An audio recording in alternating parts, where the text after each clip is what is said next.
Welcome, Dr. James Beckett, Sports Card Insights. I'm deconstructing Eye Appeal. I've got lots of thoughts. First, thanks sponsors, Topps, Panini, Upper Deck, Heritage Auctions, Huggins Scott Auctions, Mike Stadium Sports Cards, Burbank Sports Cards, ComC.com, and Beckett Media, Beckett Grading, Beckett Authentication.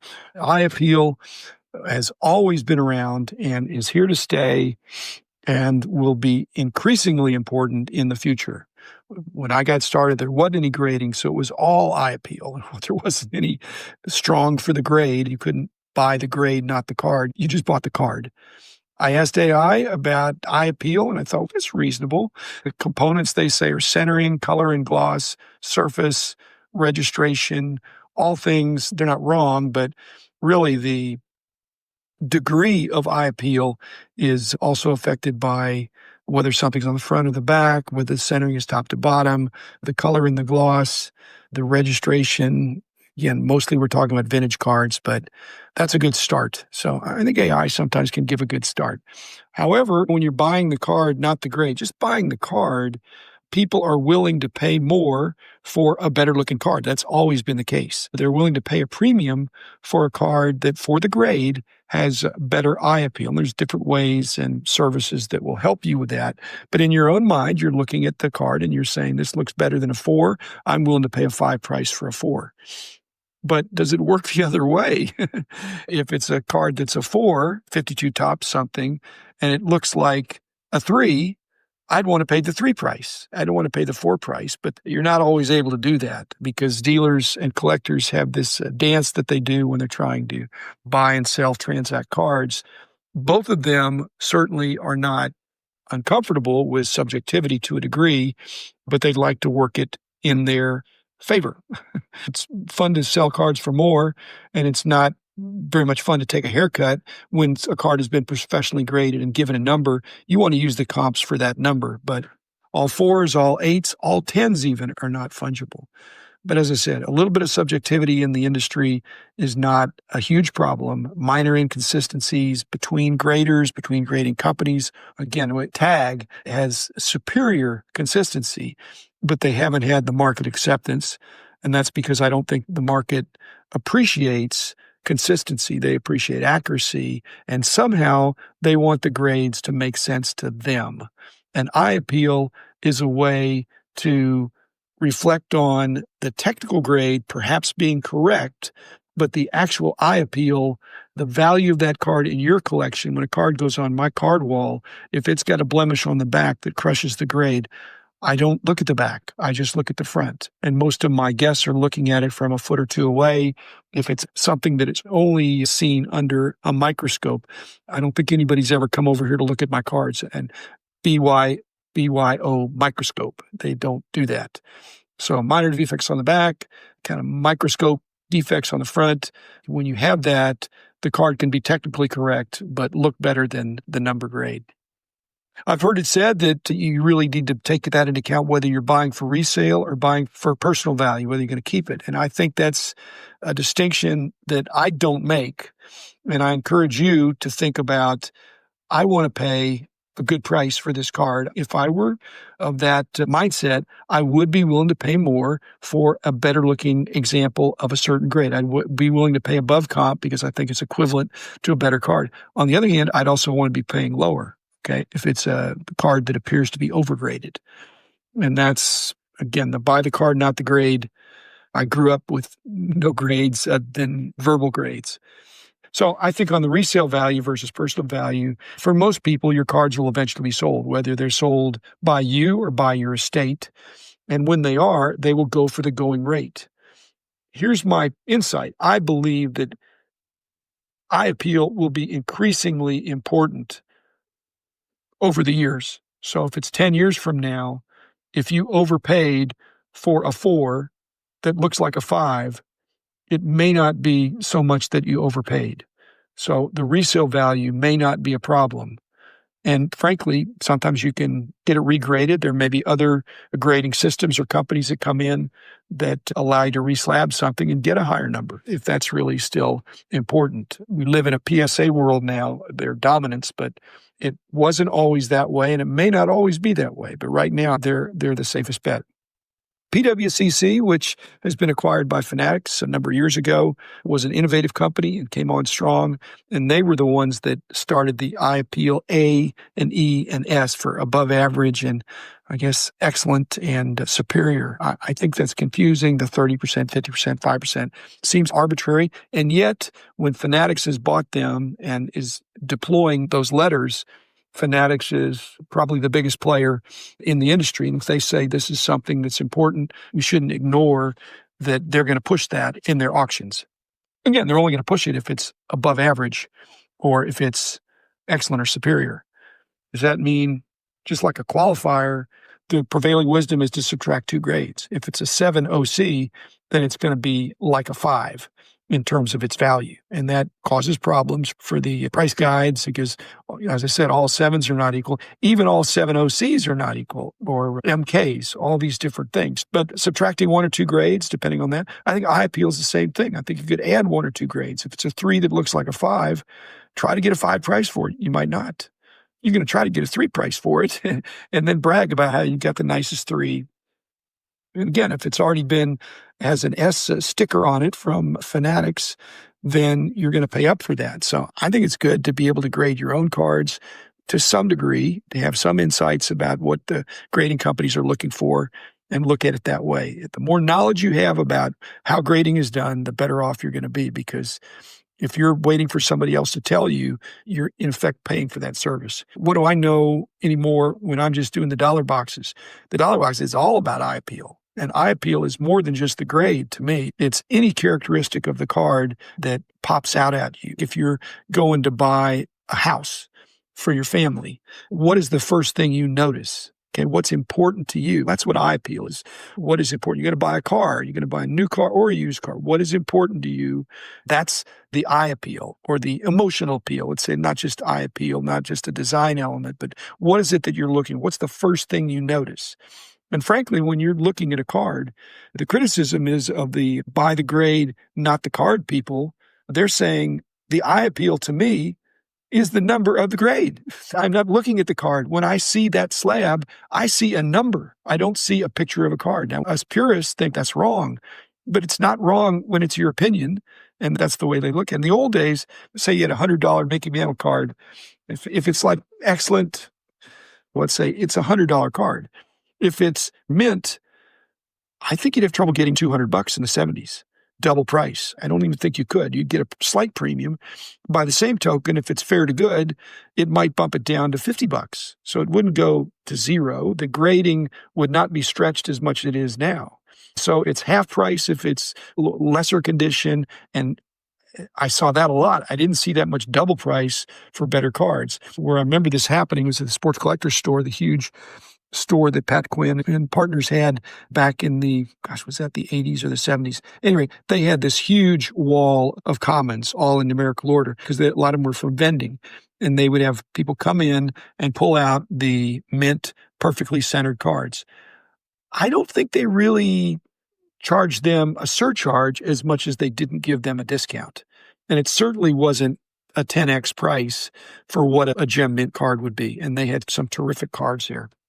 Again, on the positive side, it's what do you notice when you look at the house you're thinking about buying or looking at the card? What do you not notice? What do you not care about? If there's a basement or not a basement, or an attic or not an attic, or a garage that's a little bit messy or not, what might be most important is the location, the roof, the curb appeal, and the backyard. Certain things are more important to other people. Zillow has tried to make a business out of putting a value on things that are data-driven, and they messed up when they were trying to base their pricing on that and try to act on it because it is not fully logical. They'd be leaving money on the table.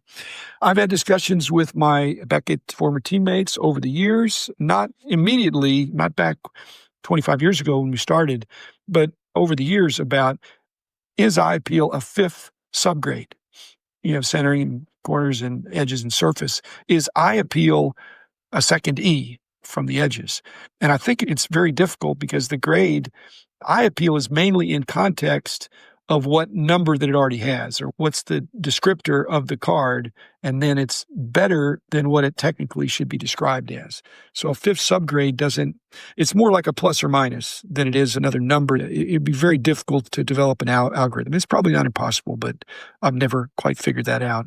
Jeremy Lee talks about own appeal, and in eye appeal, that is a big part of it, that people are biased in grading their cards, and they are biased in eye appeal evaluating their cards.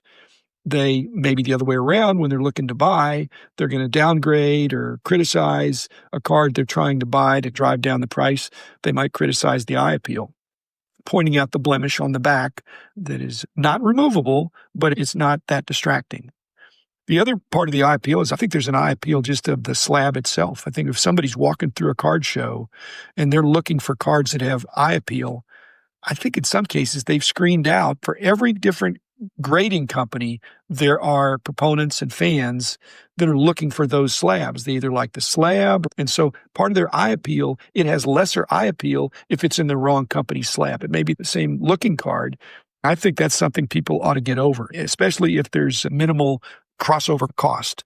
Some people like the SGC slab, and so that's eye appeal to them, that the tuxedo look really matters. But some people like slabs that are the clear of the plastic. Some people like or don't like the inner sleeve. They're really checking out the opacity and the see-throughness of the slab, because what good is it if it's a blurry registration, if it's obscured by the slab? So all those things go into it. That's why it'd be really hard to stick one number on it. Another prediction, if I were working with repackers, I'd want to give them all my overgraded stuff. And I think in most cases, they're buying the grade, not the card. I'd want to either regrade or ask more for my undergraded cards, or cards that have better eye appeal. And those, frankly, should be the first ones sold if they're priced at a regular price. But I would increase the price if I thought it's worth it. And so what will be left for the repackers could be the lower eye appeal cards. Again, if it's an 8 and they say what's in there, it may be a weak 8. But I think the stronger 8s are going to be sold in person. I think that's the difference in being at a card show, where you can look at the card instead of digitally online.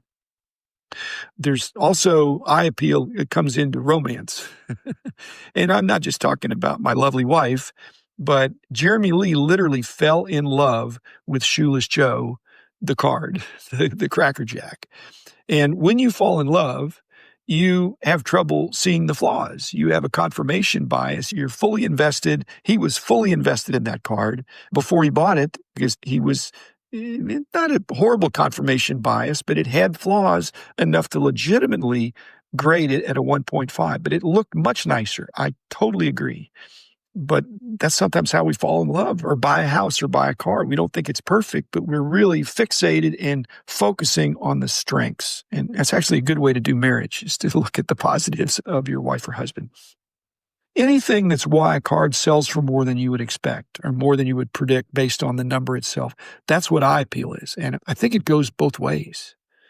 If you're buying, let's take some kind of a Kobe or Tim Duncan, get into the Topps Chrome, whether it's an RC or someone in the late 90s there. You've got a regular card, you've got a refractor card, you've got an atomic refractor, you've got an X-fractor, and some of these things. I think there may come a time where people say, why do I want to pay more if it doesn't have greater eye appeal? It's not a different color, it's got a different pattern. And so those subtle differences, it might be, I just want the best looking card, and I'm not going to pay up just because something is in lower supply and has some extra pattern on the front if it's not more beautiful. It's always been a hobby of demand more so than supply. I'm the supply guy, but demand will dominate. Demand is what's driving this hobby. People wanting a card that's rare and beautiful, valuable. The other thing about eye appeal of looking at lots of different cards is that some eye appeal is based on the brand. If it's an exquisite card, it's a wonderful, amazing name, but you're just drawn to that. Now, mainly we talk about eye appeal in terms of two cards that are the same, and this one has better eye appeal. But if you got $100 in your pocket, you want to buy the best $100 card you can buy. And that could be any grade, any company, any player. You have a choice as long as you keep that money in your pocket. I don't hear people talking about negative eye appeal, but negative eye appeal for some people is sticker auto. And by negative eye appeal, they don't look further than that. As soon as they deem that to be a sticker auto, they say, I'm out. They don't look at the price and say, I want to pay less for a sticker autograph. They say, I don't want that in my collection. The other one I think is going to change, and I've been saying this for a few years now, is that people bypass the eye appeal when you look at a PMG. You look at a PMG, and the beauty of the card dominates the numerical grade. You think these are so rare, especially the greens, that whether it's a 6 or a 7 or an 8, it's not a whole lot difference in what the price is going to be since they're so rare. That's certainly buying the card and not the grade. This dual logo man, another example of that. But what I was saying is when a card is graded A, authentic, there are people who just pass by. And they just say, you know what, I don't want an altered, even though it's authentic, it's not getting a miracle grade. I think there's some savvy people already out there that are wising up to the fact that if you're really going by eye appeal and it's an authentic card and it looks like a 7, but it has a tiny pinhole or something, that might turn out to be a spectacular bargain. My final point is eye appeal is just way more subjective than the technical grade. The technical grade is more objective, and the eye appeal on top of that is more subjective. And if it's plus or minus 1 grade, plus or minus 2 grades, again, it's a free world, but you need to do your own due diligence. What is not said about graders is that all the graders, even if somebody's only been grading for a year, they've graded thousands and thousands of cards. And if they're terrible at it, they're fired. They either get better or they get gone. And so eye appeal is not the same. There's not people out there doing thousands, although maybe Fanatics Collect has got some people doing that, but there may be a service at some point.